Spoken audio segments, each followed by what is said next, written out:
You don't see the world as it is. You see it as you are, through your software, through this, right? Through your brain, your programming. So you could become aware of your beliefs and just challenge them if they're not serving you. So for example, I can't make up with this person. I hate this person. Well, is that true? Where'd that come from? Is it really that fixed? Right. And like, for example, like, I'm not a morning person. Where'd that come from? When did you decide that? You know, and then your beliefs, your, like Deepak Chopra says, like, your cells are listening to your inner dialogue. Yes, they really are. They They really are. Yeah. I feel the interesting thing is I feel like there's a few like fundamental things. For example, if someone says to me, I want to stop being depressed, can you hypnotize it out of me? I'm like, well, let's go to the fundamentals. What's your diet like? What's your exercise like? Are you in nature? Who are the people you're around? What are you consuming, like material wise, like videos? Are you watching crappy TV?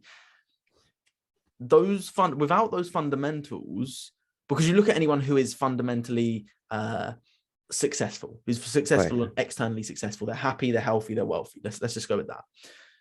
Their fundamentals are that they're non-negotiable. And it's like when you start there, like with sleep, for example, let's say someone says, I'm not a morning person. Okay. Like right now, recently, my sleep has just been not so great. So I'm like, right, what do I need to do? Maybe I look back, what was I doing before and I was better? Okay, I was having zinc supplements. So right, let me try zinc again, see how that helps me, because maybe I'm deficient in zinc. And like there's a few little basic things, but once you get to a basic level, then it is down to I may be mistaken saying this, but then it comes down to creating that core belief to say, well, why can't I do that? Why can't I be successful? How can I? And then you start asking maybe like, why can't I? Then how can I? And then I'm going to sort of like you build that definite answer within inside of you, and that's what comes from the heart. And would you agree?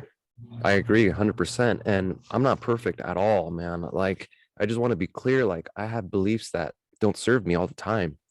Right. And just becoming aware of it. And I also experience like anger and stuff like that, like in all these different experiences. Like, but yeah, I agree 100% with what you said. You know, just to go back a little bit on like, I forgot what example you used. You said, or like, for example, I don't want to be depressed anymore. I don't want to be depressed anymore. You know, you get what you don't want. You get what you don't what you're want. Focusing on as well. Yeah, too. But I'm also not, but there's also stages of like transformation, right? Like, Definitely. For example, like if there's a gas leak, right, and you're using positive thinking to say, I don't have a gas leak, I don't have a gas leak, I don't have a gas leak, your ass is gonna faint or die. Or, you know, you have to embrace the gas leak. Oh, there's a gas leak. I'm experiencing depression. I'm experiencing lack. I'm experiencing you become aware. You're like, what is this teaching me? What is the wisdom behind this experience? And so what is the gas leak teaching you? Shut it off. Then you shut it off, and then you take the next step, right? I'm not discarding positive thinking. It's powerful, right? But it's also it could also be a bypass, right?